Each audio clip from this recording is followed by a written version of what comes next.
رب العالمین والصلاة والسلام علی سید المرسلین اما بعد فاعوذ باللہ من الشیطان الرجیم بسم اللہ الرحمن الرحیم الصلاة والسلام علیک یا رسول اللہ وعلی آلک واصحابک یا حبیب اللہ الصلاة والسلام علیک یا نبی اللہ وعلی آلک واصحابک یا نور اللہ۔ آج ایک بڑا ہی عجیب و غریب بھی اور دردناک واقعہ بھی ہے۔ نبی پاک علیہ السلام سے ہم سب کو بے انتہا محبت ہے اور یہ ایمان کی جان ہے۔ نبی پاک سے محبت نہیں تو ایمان بھی کمپلیٹ نہیں ہوتا، اور جب نبی پاک علیہ السلام کو تکلیف پہنچے یا نبی پاک علیہ السلام کو کسی طرح کی کوئی ایذا پہنچے تو یقیناً جب امتی اس کو پڑھتا ہے سنتا ہے تو دل پر بھی تکلیف ہوتی ہے۔ ایک ایسا ہی واقعہ جس میں ہمارے آقا علیہ السلام کو تکلیف پہنچائی گئی، نبی پاک علیہ السلام پر جادو کیا گیا۔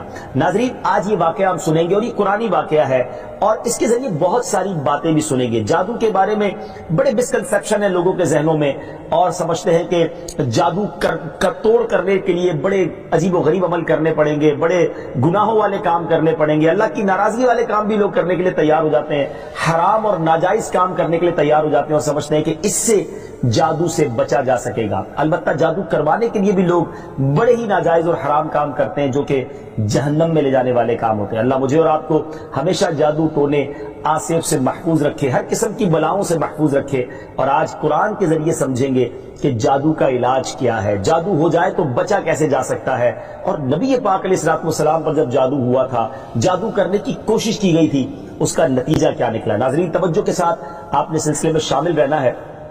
روایت یہ ہے کہ لبید بن عاصم یہودی اور اس کی بیٹیوں نے نبی پاک علیہ السلام پر جادو کر دیا، جس کا اثر پیارے آقا علیہ السلام کے جسم پر نمودار ہوا۔ طبیعت شریف جو ہے وہ کچھ ناساز ہونے لگی، آپ کے قلب، آپ کی عقل مبارک اور آپ کے اعتقادات پر کوئی اثر نہ ہوا، صحت مبارک پر تھوڑا سا اثر ہوا۔ چند روز بعد حضرت جبریل امین بارگاہ رسالت میں حاضر ہوئے اور عرض کی، یا رسول اللہ صلی اللہ علیہ وسلم، ایک یہودی نے آپ صلی اللہ علیہ وسلم پر جادو کر دیا ہے، اور جادو کا جو سامان ہے وہ فلاں کنویں میں ایک پتھر کے نیچے دبا ہوا ہے۔ سرور کائنات علیہ السلام نے حضرت علی مولا کائنات شیر خدا کرم اللہ تعالی وجہ الکریم کو بھیجا۔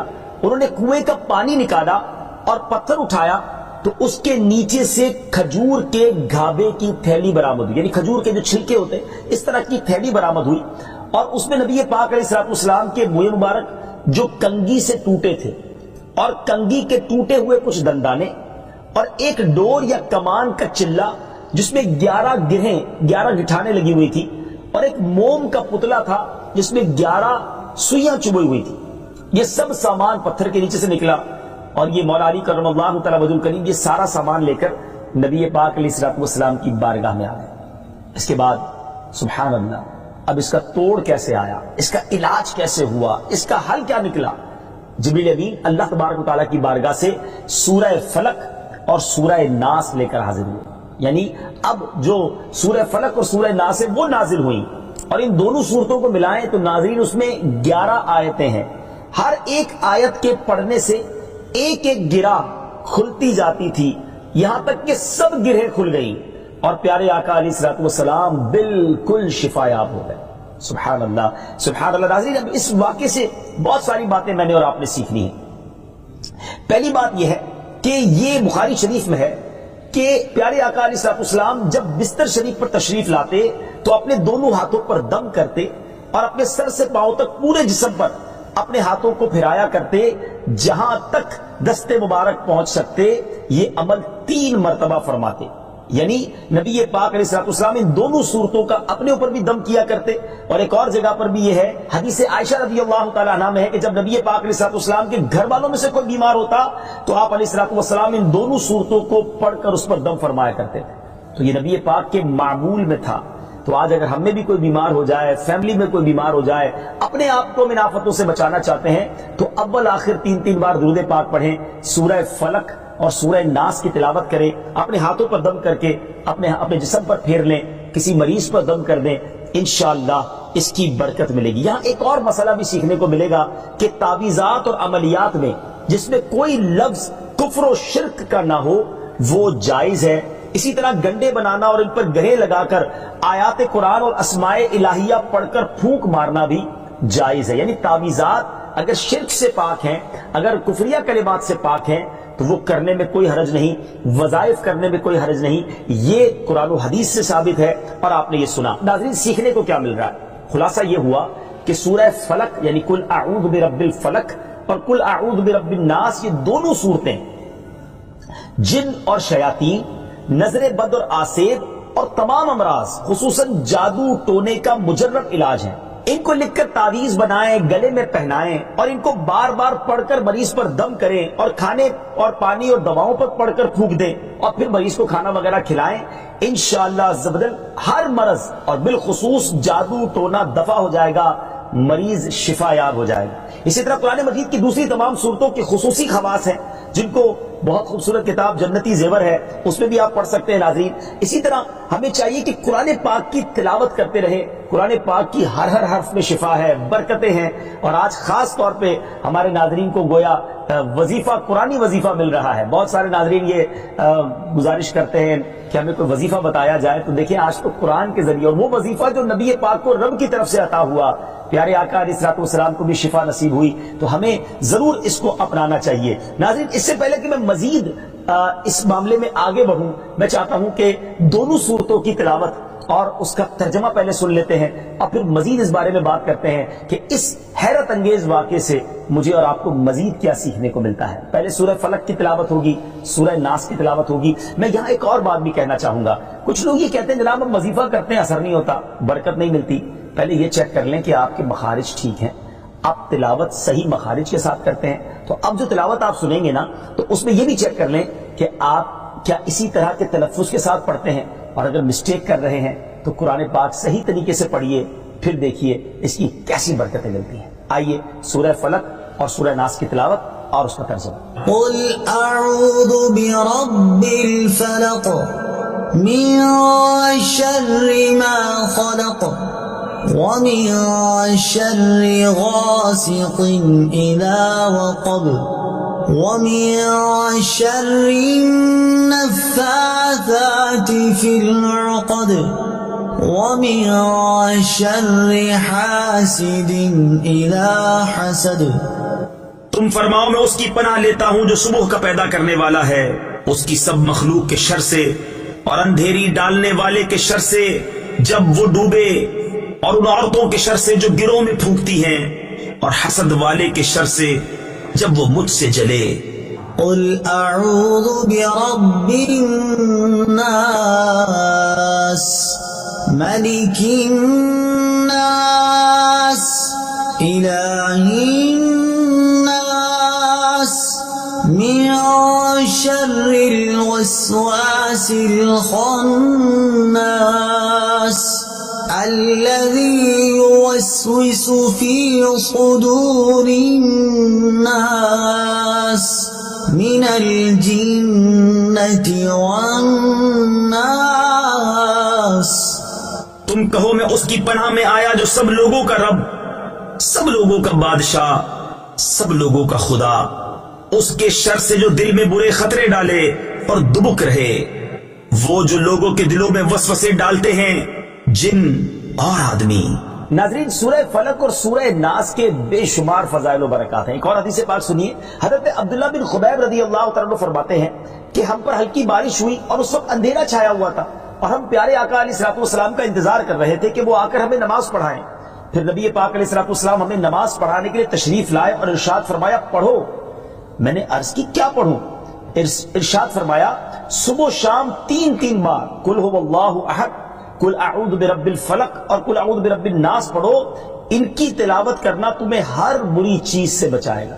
چلیں ایک اور وظیفہ مل گیا، سورہ اخلاص کو بھی شامل کر رہے ہیں، تو صبح و شام پڑھیں تو انشاءاللہ بری آفتوں سے، مصیبتوں سے، جادو ٹونے سے، آسیب سے، ان طرح کی بلاؤں سے انشاءاللہ محفوظ رہیں گے۔ ناظرین، یہاں کچھ مسائل بھی سیکھ لیتے ہیں۔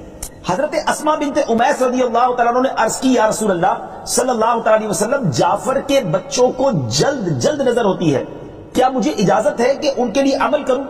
نبی پاک علیہ الصلوۃ والسلام نے اجازت عطا فرمائی۔ تو سیکھنے کو یہ ملا کہ تعویذ اور عملیات جن میں کفر و شرک نہ ہو، کوئی کلمہ ناجائز نہ ہو، تو اس میں جو ہے وہ تعویذ کرنا، عمل کرنا جائز ہے، اور خاص کر وہ عمل جو آیات قرآنیہ سے کیے جائیں یا احادیث میں وارد ہوئے ہوں۔ اسی طرح چند مسائل بھی سیکھنے کو ملے۔ یہ دونوں صورتیں جو ہیں ان کے شان نزول سے ہمیں معلومات کیا ملتی ہیں؟ نمبر ایک، جادو اور اس کی تاثیر حق ہے۔ کچھ لوگ جادو کا انکار کر دیتے ہیں، یہ درست نہیں ہے۔ جادو اور اس کی تاثیر حق ہے، کیونکہ قرآن میں اس کا ذکر ہے، اور نبی پاک علیہ الصلوۃ والسلام پر بھی آپ کی صحت مبارک پر اس کا اثر ہوا۔ نمبر دو، نبی کے جسم پر جادو کا اثر ہو سکتا ہے، جیسے تلوار، تیر اور نیزے کا بھی اثر ہوتا ہے۔ یہ شان نبوت کے خلاف نہیں ہے۔ ہاں، ایسا اثر نہیں ہو سکتا کہ جس سے نبوت کے متعلقہ امور میں خلل آ جائے۔ حضرت موسیٰ علیہ السلام کے مقابلے میں جادوگر بالآخر اس لیے فیل ہوئے کیونکہ وہاں جادو سے معجزے کا مقابلہ تھا، ورنہ حضرت موسیٰ علیہ السلام کے خیال پر بھی اس جادو نے اثر کیا کہ ان کو خیال ہوا کہ یہ لاٹھیاں، رسیاں چل رہی ہیں۔ نبی کریم علیہ السلام کے خیال پر بھی اسی طرح یہی اثر ہوا تھا۔ نمبر تین، جادو کو دور کرنے میں سورہ فلق اور سورہ ناس کو خصوصی تاثیر حاصل ہے۔ نمبر چار، جادو، ٹونے اور عملیات اور اثرات اور بیماریوں کو ختم کرنے کے لیے قرآن پاک کی صورتوں اور آیتوں کو استعمال کیا جا سکتا ہے، اور بخاری شریف میں سورہ فاتحہ کو اس مقصد کے لیے استعمال کرنے کا بیان موجود ہے۔ تو سورہ فاتحہ کو سورہ شفا بھی کہا جاتا ہے، تو یہ بھی شفا کے لیے بڑا مجرب اور بڑا پیارا وظیفہ ہے۔ ناظرین، یہ چند باتیں تو ہم نے اس واقعے کے متعلق سیکھی، سورہ فلق اور سورہ ناس کے کچھ فضائل بھی سنے۔ میں یہاں ایک اور بات بھی کرنا چاہتا ہوں کہ آج کل پرابلم یہ ہو گیا ہے کہ اتنے عاملین آ گئے ہیں، اتنے عمل کرنے والے لوگ آ گئے ہیں، اتنے بورڈ ہمارے شہروں اور وطن میں لگ جاتے ہیں کہ ایسا لگتا ہے دوسرے آدمی پہ جن ہے یا اس پہ جادو ہو گیا ہے۔ خدا را جھوٹے عاملین سے اپنے آپ کو بچائیے۔ اگر جینے کی تمنا ہے تو کچھ پہچان پیدا کر۔ لوگوں کے گھر بک جاتے ہیں، لوگوں کی عزتیں پامال ہو جاتی ہیں، عجیب ماحول ہو گیا ہے۔ کچھ بد نصیب تو وہ ہیں جو کسی کو تباہ کرنے کے لیے جادو کروانے جاتے ہیں اور ہزاروں لاکھوں روپے خرچ کرتے ہیں، اور پھر بیچارے کچھ جب بیمار ہو جاتے ہیں تو اپنا بعض اوقات ڈاکٹری مسئلہ ہوتا ہے، وہ بھی کسی عامل کے ہتھے چڑھ جاتے ہیں، اور وہ کہتا ہے جناب آپ کے گھر میں بہت برا عمل ہوا ہے، فلاں جگہ کوئی چیز دبی ہوئی ہے، اور اس کو اب سنبھالنے کے لیے، اس کو نکالنے کے لیے اتنے بکرے چاہیے، اتنے مرغے چاہیے، اتنے انڈے چاہیے، قبرستان میں یہ عمل کرنا ہوگا، اور پھر غریب آدمی اپنی چیزوں کو بیچ کر ہزاروں لاکھوں روپے دے دیتے ہیں، اور خاندان کے خاندان ٹوٹ جاتے ہیں۔ ایسا نہ کریں، پلیز ایسا نہ کریں۔ بلکہ میں تو ان عاملین سے بھی گزارش کروں گا کہ حلال روزی کی طرف آئیں۔ دعوت اسلامی نے بڑا شاندار ایک انداز اختیار کیا، اللہ سلامت رکھے دعوت اسلامی کے مدنی ماحول کو۔ ناظرین، آپ سوچ رہے ہوں گے کہ پھر ہماری بیماریوں کے لیے ہم تعویذ کس سے لیں، ہم یہ وظائف کہاں سے لیں؟ آپ کی دعوت اسلامی ہے نا؟ الحمدللہ دعوت اسلامی کا ایک شعبہ ہے جس کا نام ہی مکتوبات و تعویذات عطاریہ ہے۔ اس میں آپ کو بغیر کسی فیس کے، جی ہاں بغیر کسی فیس کے، لاکھوں لاکھ تعویذ ہر مہینے ناظرین یہاں سے دیے جاتے ہیں، پوسٹ بھی کیے جاتے ہیں، کوریئر بھی کیے جاتے ہیں، اس کی بھی کوئی فیس نہیں لی جاتی۔ تو یہ تعویذات آپ دعوت اسلامی کے مرکز سے رابطہ کر کے لے لیجئے۔ آن لائن تعویذات کی سروس بھی موجود ہے، حالانکہ دعوت اسلامی کا اس ڈپارٹمنٹ پر لاکھوں کروڑوں روپے خرچ ہو رہا ہے، مگر اس لیے اس کو فری رکھا ہے تاکہ امت کے لیے آسانی ہو، دکھیاری امت جو ہے ان کے مسائل حل ہو جائیں، نہ جانے کس کی دعا لگ جائے اور ہمارا بیڑا پار ہو جائے۔ ہاں، اس میں یہ ضرور میں کہوں گا کہ وہ لوگ جو یہ پروگرام دیکھ رہے ہیں اور ان کو لگتا ہے کہ میں اس شعبے کو سپورٹ کروں، دعوت اسلامی جس شعبے میں خرچ کر رہی ہے اور نہ جانے کتنے دکھیارے مسلمانوں کی دعائیں لے رہی ہے، تو اگر آپ دعوت اسلامی کے شعبہ تعویذات عطاریہ میں سپورٹ کرنا چاہتے ہیں، اپنا ڈونیشن دینا چاہتے ہیں، تو بھی ہم سے رابطہ کر لیجئے۔ لیکن پلیز ان جھوٹے عاملوں سے اپنے آپ کو بچائیے۔ اور مجھے جو ناظرین سن رہے ہیں، ہر بندے پر جادو نہیں ہوتا، ہر بندے پر جن نہیں آ جاتا، ہر بات میں وسوسہ نہ لایا کریں، وظائف پڑھ لیا کریں۔ صبح شام یہ وظیفہ ہمیں نبی پاک نے دے دیا ہے، صبح گھر سے پڑھ کر نکلے، شام گھر پر آ کر سونے سے پہلے پڑھ لے، آیت الکرسی سونے سے پہلے پڑھ لے، اللہ نے چاہا خیر آپ کا مقدر رہے گی۔ اور مزید ضرورت ہو تو دعوت اسلامی کے اس شعبے سے رابطہ کر لیں۔ میں امید کرتا ہوں کہ آج کے اس واقعے سے ہمیں یہ سیکھنے کو ملا کہ قرآنی وظائف کی کیا اہمیت ہے، اور جائز وظائف کرنے میں، تعویذات کرنے میں کوئی حرج نہیں۔ آخری بات، نبی پاک علیہ السلام کو پتہ چل گیا، جبریل امین نے بتا دیا کہ جادو کس نے کیا، مگر نبی پاک علیہ السلام نے بدلہ نہیں لیا، سزا نہیں دی۔ اس لبید بن عاصم کو، اس کی جو بچیاں تھیں، جو بھی لوگ تھے جادو کرنے والے، سب کو معاف کر دیا۔ اللہ اکبر! انہیں پتہ چل جاتا تھا کہ کس نے ظلم کیا ہے، پھر بھی معاف فرماتے، اور ہم شک کی بنیاد پر بدلہ لے لیتے ہیں۔ ہے کوئی عامل کہہ دیتا ہے تمہارے گھر میں سین نام کی کوئی عورت ہے, اس نے یہ کیا ہے. اب جتنے سین نام والے ہیں سب کے ساتھ بدگمانی شروع, جب سے سب سے لڑائی شروع, سب کے بارے میں برا سوچنا شروع. انسان ہی سے غلطی ہوتی ہے. معافی کرنے والا ذہن رکھیے, معاف کریں گے اللہ تعالیٰ آپ کو معاف کر دے گا, رحم کریں گے آپ پر رحم کیا جائے گا.